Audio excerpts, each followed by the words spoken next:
The rain poured relentlessly, drumming against the canopy of black umbrellas surrounding the open grave. The scent of damp earth mixed with the somber perfume of lilies, thick in the heavy air. A woman, dressed in mourning black, stood apart from the grieving crowd, her posture rigid, her expression unreadable. Clara did not cry. Whispers swirled around her. She never got along with Beatriz. Not a single tear. She ignored them. The woman in the casket, her mother-in-law, Beatriz, had despised her. That much Clara knew. What she didn't understand was why, even in death, Beatriz had left her a final, twisted message. In her hands lay a small, sealed envelope. It had been placed inside the casket, tucked beneath Beatriz's lifeless fingers. A last will. A cruel insult? The weight of the paper felt heavier than it should, pressing against her palm like a stone. Clara inhaled sharply, the cold air burning her lungs. Don't open it. Don't give her the satisfaction. And yet, she couldn't ignore it. From the moment Clara had married Daniel, Beatriz had made it clear. She would never be good enough for her son. It wasn't about money or status. It was something deeper, something unspoken. Beatriz's disapproval came in small, deliberate ways. A polite but cutting remark at dinner, a slight tightening of her lips when Clara entered the room, a gift for Daniel on their anniversary, but never for her. Death by 1,000 paper cuts. One night, years ago, Clara had overheard her whispering to Daniel in the kitchen. One day, you'll see what she really is. Daniel had brushed it off. She just needs time. But time had changed nothing. And now, Beatriz was gone, leaving only a mystery behind. The priest's voice droned in the background, reciting the final blessings. Daniel stood beside her, his face carved in grief, oblivious to the storm brewing inside her. Clara's fingers trembled as she broke the wax seal. Inside, a single sheet of paper, handwritten in elegant, slanted script. There is something you must know before you hate me forever. Her breath hitched. Everything I did for a reason. She blinked, her pulse racing. A reason, for what? For years of contempt, for the cold stares, the barely concealed disdain. The letter continued. Go to the house. The answers are waiting for you there. A location was scrawled at the bottom. Not Beatriz's home. Somewhere else. Somewhere Clara had never been. She closed the envelope, her heartbeat pounding in her ears. Beatriz had spent a lifetime making her feel unwanted. And now, in death, she still had the power to unnerve her. But Clara was no fool. If there was a secret, she would uncover it, no matter the cost. Clara sat in the dimly lit living room, the envelope resting on the coffee table in front of her. The storm outside mirrored the turmoil within her. She had read the letter a dozen times, but the words still felt like a riddle. Go to the house. The answers are waiting for you there. Her fingers traced the edges of the key that had fallen from the envelope, cold and unfamiliar. Beatriz had spent years making her feel like an outsider, an intruder in her family.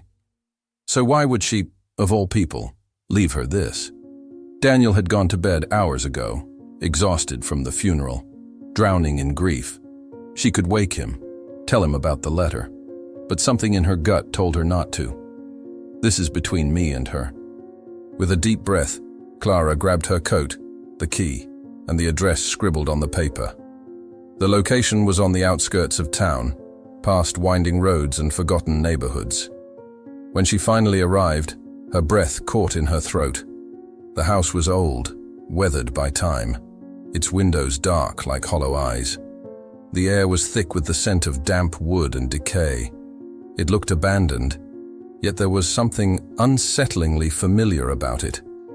The key turned smoothly in the lock. Inside, dust coated the furniture, cobwebs clung to the ceiling, and the floor creaked under her hesitant steps. But it wasn't the neglect that sent a chill down her spine. It was the pictures. Frames covered the walls, black and white photos of people she didn't recognize. A woman holding a baby, a young boy playing in a garden. And then, her breath hitched. A picture of Daniel. He was younger, maybe 5 or 6, standing beside Beatriz, who held his hand tightly. But something was off. Unlike all the childhood photos Clara had seen before, this one had a rawness to it, a secrecy, as if this moment wasn't meant to be captured. Her fingers shook as she moved deeper into the house, the musty air pressing against her skin. She opened a drawer in an old wooden desk. Papers, faded and yellowed, were stacked inside. And then she saw it. A document with Daniel's name printed in bold letters. Her eyes scanned the words, her pulse roaring in her ears. DNA test results. Her knees nearly gave out. What was Beatriz trying to tell her? She clutched the paper, her heart hammering against her ribs. This was bigger than she had imagined, bigger than she was ready for. But there was no turning back now. Clara sat in her car, gripping the DNA test results with trembling hands. The paper was slightly crumpled from the force of her grip, but the words printed on it were unmistakable. Daniel was not Beatriz's biological son. A wave of dizziness washed over her. The woman who had despised her, who had treated her as an intruder in her family, had been carrying this secret her entire life. The air inside the car felt suffocating. The rain continued its relentless assault on the windshield, blurring the outside world, but Clara's mind was sharper than ever. She forced herself to breathe. How could she have hidden something so devastating? Beatriz's hatred suddenly made sense. It hadn't been about Clara, not really. It had been about something deeper, something unresolved, something poisoned by resentment. Daniel had been a lie she had lived with every single day. Clara's stomach twisted. This was not just a secret. This was a betrayal. A wound so deep it had reshaped Beatriz into the woman Clara had known. Clara's hands ached from clenching the paper too tightly. Part of her burned with anger. After all these years of cruelty, Beatriz had never been the victim. She had been a liar, a manipulator. And yet, another part of Clara softened.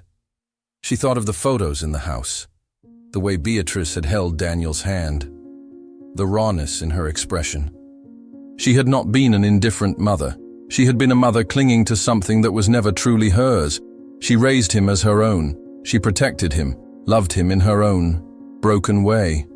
Clara swallowed hard. Her own hatred toward Beatriz suddenly felt small compared to the weight of this secret. But what now? How could she live with this truth? Clara felt the weight of 2 possible futures pressing against her chest. But how could she? His entire life, his entire identity, was built on a lie. Would he survive knowing that Beatriz was not his mother? That the man he had called his father had betrayed their family in the worst possible way? Would it break him? She could pretend she never found that envelope. Burn the documents. Let Daniel keep his memories intact. Let him grieve Beatriz without the weight of her deception crushing him. But that would mean carrying this burden alone. Living every day with the knowledge that her husband was a stranger to his own life. Could she live with that? She closed her eyes. There had to be more. More to the story. More to why Beatriz had chosen to reveal this now. Clara's gaze fell on another document she had found in the house. A legal form, yellowed with age, signed by a name she didn't recognize. Fernando Ruiz. A note, scribbled hastily beneath it. He knows the rest. Her pulse quickened. Who was he? And what did he know? A quick online search revealed that he was a retired attorney. The address listed wasn't far. Clara didn't hesitate. She needed answers. The next evening, she stood in front of an old, well-kept home. The lights were on. Someone was inside. Clara knocked. A moment later, the door opened, revealing an older man with deep lines etched into his face. His gray eyes studied her carefully, as if he had been expecting her. "I suppose you have questions," he said, his voice calm, measured. Clara swallowed hard. "Tell me the truth." He didn't move, didn't blink. And then, without a word, he shut the door in her face. Her heart pounded. This wasn't over. Clara stood in front of Fernando's house, her heart pounding. He had shut the door on her the night before, but she wasn't leaving without answers. This time, she didn't knock. She banged on the door. "I know Beatriz sent me here," she called out. "I know you were involved. Open the door." Silence. Then, slow, hesitant footsteps. The door cracked open just enough for Clara to see his weary, guilt-ridden eyes. "Go home, Mrs. Clara," he muttered. "No, not until you tell me what you know." A long pause. Then, with a heavy sigh, he stepped aside, letting her in. The house smelled of old books and dust. The walls lined with legal texts and files stacked in precarious piles. Fernando sat across from her, his hands clasped together. "I warned Beatriz this day would come," he muttered, his voice distant. "She never wanted you to know." Clara leaned forward. "Know what?" Fernando exhaled. Then, slowly, he began to unravel the past. Beatriz had not given birth to Daniel. His real mother had been a wealthy woman, trapped in a loveless marriage. When she became pregnant from an affair, she knew her husband would never accept the child. She had planned to give Daniel up for adoption.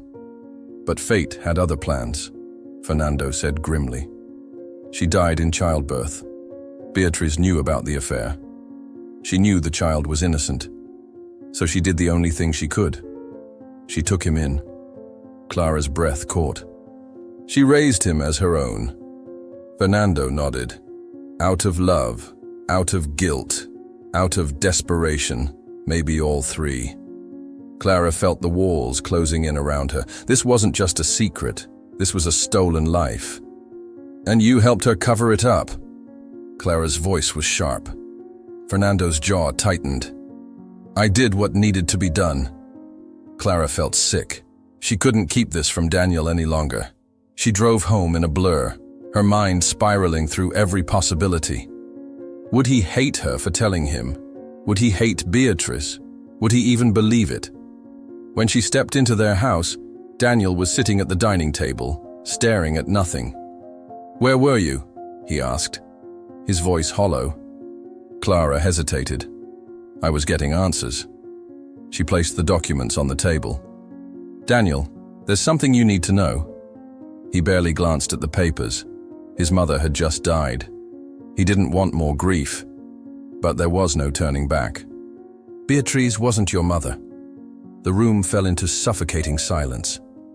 Daniel blinked, his expression unreadable. Then a hollow laugh escaped his lips. "That's not funny, Clara. I wish it were." She told him everything. The affair, the secret, the lie he had lived his entire life. Daniel shook his head. No, my mother loved me. His voice broke. "She did love you, Daniel," Clara whispered. "In her own way. But she wasn't your mother." Something inside him shattered. "You shouldn't have told me." Daniel's voice was low, shaking. "I had to." "No, you didn't," he roared, slamming his fist against the table. "You had a choice, Clara, and you destroyed everything." His pain twisted into anger, and his anger turned to blame. "Do you have any idea what you just did? She's dead, Clara, and now you've turned her into a stranger." Clara felt her chest tighten. She had known this would happen, but hearing it, seeing the devastation in his eyes, was unbearable. "Daniel, don't." His voice was cold now. "Just don't." Then he turned and walked away. Upstairs, out of reach, further than he had ever been. Clara stood there, frozen in the wreckage of the truth. Had she made a mistake? Had she just destroyed everything? Morning came, and Daniel was gone. At first, she thought he was in the shower or outside getting air. But then she saw it, his keys missing, his jacket gone, and a single message left on the counter. "I need to find the truth myself." Clara's blood ran cold. Where had he gone? And what would he uncover that she hadn't? The wind howled through the empty streets as Daniel stood frozen in front of the small cemetery gate. His hands trembled, gripping the edges of an old file, one he had spent the last 24 hours chasing, one that now shattered the foundation of his entire life.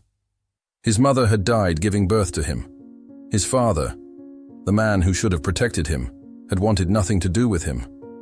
And Beatriz, the woman he had spent a lifetime resenting, had been the only person willing to fight for him.